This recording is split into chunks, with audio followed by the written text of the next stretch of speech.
Alright, so chapter 1016 is out now, boys, and it was another good chapter. Really good killer chapter.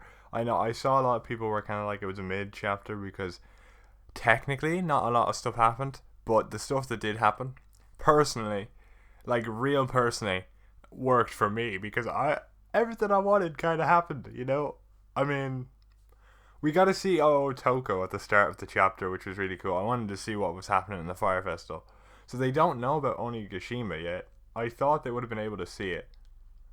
But there was a sweet moment with, what's his name? Katetsu? Is that your man's name? I don't actually know if that's your man's name or not. But the fellow with the swords, the red mask, the one who has the red mask with the nose sticking out, he was talking to Toko about Yasue, which I thought was really nice. That kind of grandpa character. I know that it was real nice, real sweet. And I don't know if he knew Toko or if I don't remember him being in a scene with Toko before, because he was Tama. He was looking after Tama. So I think he must have some connection to Yasue. He must be someone we've seen before. I know people are saying he might be Odin's father, which I'm kind of prescribing to after this chapter, because obviously Odin's father respects Yasue, so it would make sense that he would look after his daughter somewhat after he passed. So it makes more sense now, and it'd be kind of nice to see him interact with his actual grandchildren later on. Because Momonosuke is definitely going to survive. The Scabbards might die, but Momonosuke is definitely going to survive, and that'd be nice and sweet. There's I got my going forward to the end of the chapter though, because there's not much we can say on that. It was just kind of like, do you think Yasue is looking down on me? And he was like, yeah, he's looking out for you and everyone's future in Wano. It was a nice contrast to Onigashima, I must say, kind of a moment of levity, which was really nice, just to kind of take it off the seriousness of the situation. And what was it? The next thing we see is all about the climate act that happened with Nami earlier or later, but we'll get into that later on because I want to talk about this straight away. So at the end of the chapter, we cut back to Yamato and Kaido, and guess what she says? Because Owen is really trying to push this, and I hope it's not kind of like that psych shit, where he's like, "Oh no, I decided to go the other way, like I was just pulling your leg." But she was like, "I'll sail the seas with Luffy after I get rid of you from Wano." So that she has to be joining the crew now. She really does. If Yamato doesn't join the crew at this point, I'll be very disappointed. Oh, I'm so hype. And I mean, people are saying, but they want Momonosuke and Tomini to join the crew. Well, Momonosuke specifically.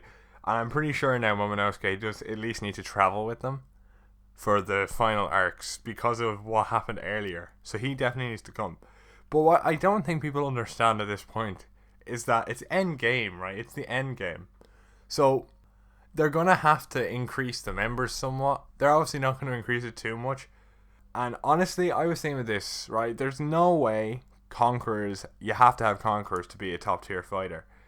Because if that was the case, it'd be much more necessary, you know what I mean? Where the top tiers don't necessarily have to have Conquerors. I believe so. I believe a lot of them do, but I believe to compete with people, you just have to have extreme mastery of armament if you want to compete with Conquerors. It's much more work. I'm hoping so, because otherwise it's like, oh well, I have to be born with greatness in order to do this, or order to be a top tier, which I don't like the idea of. The idea of you have to put effort in is more kind of resonant with me. You know what I mean?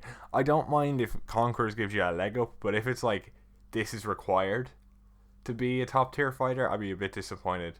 And it's a new power system now with Rio and Advanced Conquerors, so we'll see how it goes. I'm hoping like people who like really work on their armament, like their advanced armament, can compete with Advanced Conquerors. Because if not, I'll be very disappointed a little bit, to be honest. But that's going way off here. But it looks like they're gonna have Yamato join the crew now, because she was saying there, I'll sail the seas with Luffy when I get rid of you from Wano. And I saw people saying also, but what about Carrot and Momonosuke and all that? They need to join the crew, or more specifically, Momo does need to join the crew because he's going to be important for the final arc, it seems.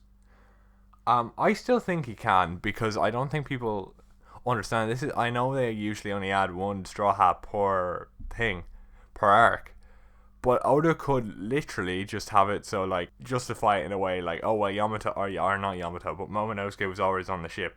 So it's like, kind of counts, it kind of doesn't. He didn't officially join until Wano, but he was always on the ship after Punk Hazard. So we can say he joined in Punk Hazard. Like, kind of work his way around the one character moment. I honestly don't think Tom is going to join now. I've kind of resigned myself to that. I don't think Carrot's going to join either. She might, because she got 8 in the character poll. They might make him put her in for popularity reasons. But I have a different idea. So, if everyone's theory is correct and all the minks, like, or all the scabbards die, she's probably going to have to take over as, like, head of the minks, right? For whatever reason. And I honestly think she might just join the Grand Fleet. Like, the minks and all, they might all join the Grand Fleet, you know, so they can be called on. I feel like if they want to have her in the crew as well, they might have her, like, join the crew as a representative. And, like, you know, that type of thing. And might not have her actually run Zoe. They might have Wanda run Zoe and she's just a representative for the Alliance on the crew. And I know they haven't done it before, but Carrot's kind of the same thing as Momonosuke, except for only an arc or two. So it's like, that could make sense, where it's like, oh, well, there's Zoe representative for our crew as a member of the Grand Fleet or something. I could see that happening, although I don't see her necessary. She's not necessary compared to Momonosuke. I think Momonosuke is definite, and at this point after this chapter, I'm pretty certain Yamato is going to join as well. But more interestingly than all this other stuff was, they brought up the idea of Wano is special. Now, I don't know what Kaido was talking about, because Kaido said he's in Wano because it's special, right? And there could be a lot of ways you could interpret this. It could be they created the poneglyphs, or what I'm more kind of subscribing to at this point is, you know, Joy Boy is supposed to come to Wano, and Kaido wants to die in a glorious way, and he felt if he can't start his war, you know, he'll die by Joy Boy's hands, and Joy Boy will be a worthy opponent to kill him and send him off in a warrior's death. And I feel like that's what he believes. And I feel like that's why he thought Wano was special. I feel like he knows a lot. And he knew Joy Boy would have to stop off here somewhere. So he was like, okay, well, I'll stay here and I'll guard Wano. So then Joy Boy will come here and kill me so I can have my warrior's death. I feel like that's the way he's looking at it, you know? And honestly, you know what? I'm pretty happy with that. I'm liking Kaido more and more. But I'm really looking forward to the future of Wano. There's a break next week, which honestly, I don't like the breaks, don't get me wrong, but after all the shit that's gone down with all these manga artists like JJK going on indefinite hiatuses and Mayura dying, you know, it's all like, as long as he doesn't, you know, take his time, bro, take your time, Oda. I just want you to finish the story, so, you know, take your time, take as many breaks as you need, man. You know, your health is important because we need you to finish the story, man. So it's all like, you know, take your time. We don't want him dying in the middle of the story, you know. Same with the JJK author. I saw people giving out to him for not getting, you know, not finishing the story or not doing more of the story, but, you know, health's important so they can continue it later on, you know. And then what else happened in the chapter here? Nami got Zeus. It became the climate act, as we saw last chapter. And honestly, it's a much cooler thing than I thought it would. It comes out like a mace, like, you know, those chain chomps. He comes out like a chain chomp when she goes to hit Ulti, because Ulti tries to kill Tama again because, you know, her commands and stuff. And I thought that was really cool, because it's a cool way for Nami to fight. And I feel like, cause Zeus has been around Big Mom, he could probably get Nami adjusted to hockey, so she could learn some form of hockey at this point. I feel like all the Straw Hats at some point will have to learn one form of hockey at least. You know what I mean? To at least stand a chance against, like, Shanks or the Marijois. So I feel like, you know, hockey is somewhat necessary. But there was, what was it? Zeus was a very good power up for her, to be honest. I'm very happy about that. And I like how she didn't forgive him straight away. You know what I mean? And she still doesn't really. She's still kind of sassy with him, and I like that. Because I didn't want her to just be like, oh, Zeus, I'm glad you're back. That type of shite, you know. I'm not up for that, you know. Not my thing. But it was great. A great way to give Minami a power up, you know. And Ulti is still standing. You know what? Fair enough. I can see why she's standing and page 1 isn't, because people are saying that's ridiculous. It was just a punch and that was a combo attack. But what you have to understand is she didn't imbue the homies with Conqueror's Haki. So they were just hit by lightning, right? She was just hit by lightning, which destroyed her insides, but wouldn't like an ancient zone. It wouldn't completely get rid of. Whereas Conqueror's Haki is like, it's her will, right? It's like the most powerful attack we've seen in hockey right now, and I can see how one Conqueror's Haki punch could be stronger than that. Do you know what I mean? I can understand that, especially from a Yonko Big Mom. I can see that myself, to be honest, and I understand that. It also makes me hard respect for Ulti though. Getting up after that, man, that's crazy shit. Crazy shit. But they said Momonosuke was defeated. I am a little sad they didn't show anything with that, but you know what? I'm sure he landed on Wano or something.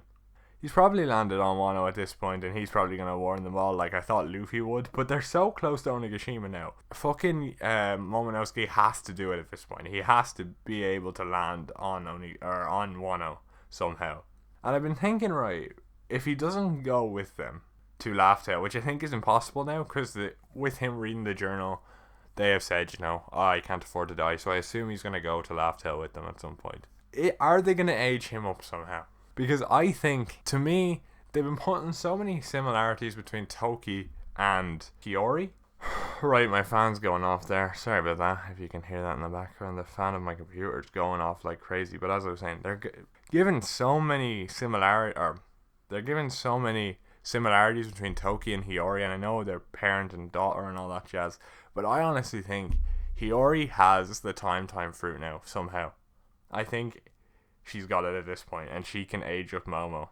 Because what you have to understand is they can probably like give it new powers, or like maybe she learned more that her mother didn't know because she just focused on time traveling. So she learned how to age up or stop aging. So either way, she can probably age up Momo, and then maybe if not, then Shinobu can do it. Because I don't know if he'll age him up, but I feel like if he doesn't stay. If he does stay, he has to be aged up because they need an adult Shogun. Because if that's not the case, they might have Yamato stay back to be Shogun. But she literally said she wouldn't do it in this chapter. So I feel like she's basically written off.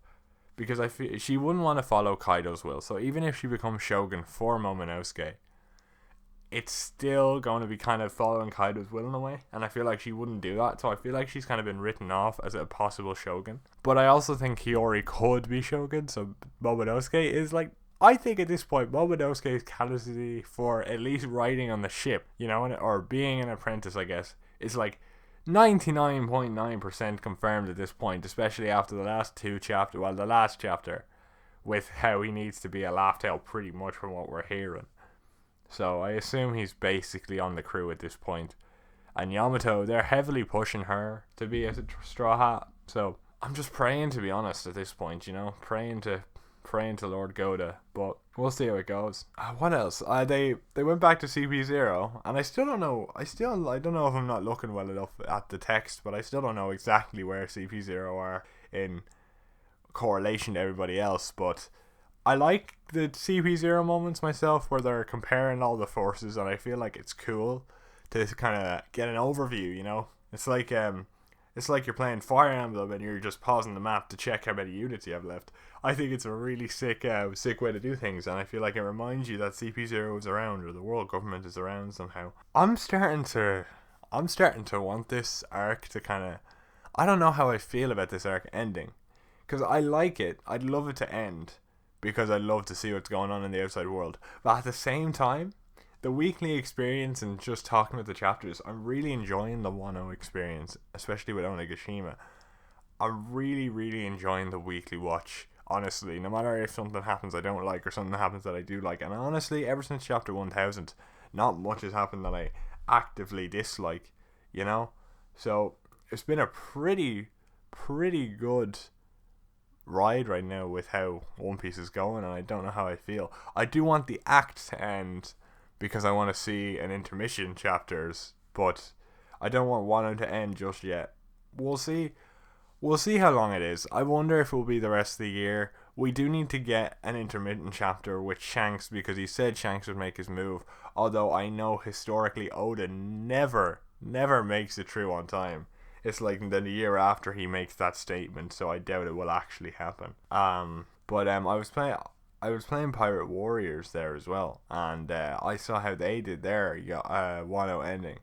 And although I don't think it's gonna happen like that, because it's basically unconfirmed after everything that happened, I do think they might take elements from it. I do think there is a possibility that Blackbeard and maybe Blackbeard and Sabo might come to Wano. Because you see, what I'm thinking right now is, yeah, something happened with Sabo, but he could have just killed Kuma and then started and made a run. Because if you think about it, he said, I was rewatching Dressrosa, I was rewatching clips from Dressrosa, and he said exactly, no matter what I'm doing, no matter where I am, no matter if I have to abandon my duties, if Luffy's in trouble, I will come for him. And multiple times in this arc has Luffy been in danger to the extent where his Vivaro card would start decaying a little bit, like when he was knocked out in prison, and that's how, when he was knocked out in prison, or when he was poisoned by the virus, or just now recently. And honestly, at this point, I think Sabo coming to Wano is like a 50-50 chance, which is more than I thought before. I think at this point it's a 50-50 chance. I never thought of it until I played Pirate Warriors. It didn't pop into my mind. I thought of Blackbeard constantly, but not Sabo. But I honestly think it could make perfect sense after rewatching Dressrosa and playing Pirate Warriors. I don't think anything else might happen. Blackbeard might show up, but I think that's about it. But he might not as well, because I personally believe he's going to Alabasta to get Pluton somehow. That's my opinion on what Blackbeard's doing. I'm pretty sure I stated that before. But yeah, no, I'm looking forward to it. I really am. I'm looking forward to see how things go. It was a very good chapter. A lot of stuff to talk about. I swear my track is so bad it keeps freezing, and I have to make sure I stop talking so it doesn't go dead audio. I'm pretty sure you're gonna see like some oddities in the audio, because I'll be like talking about a topic and it might cut because I had to cut stuff out because dead audio shit. And I'm sorry about that, but it is how it is.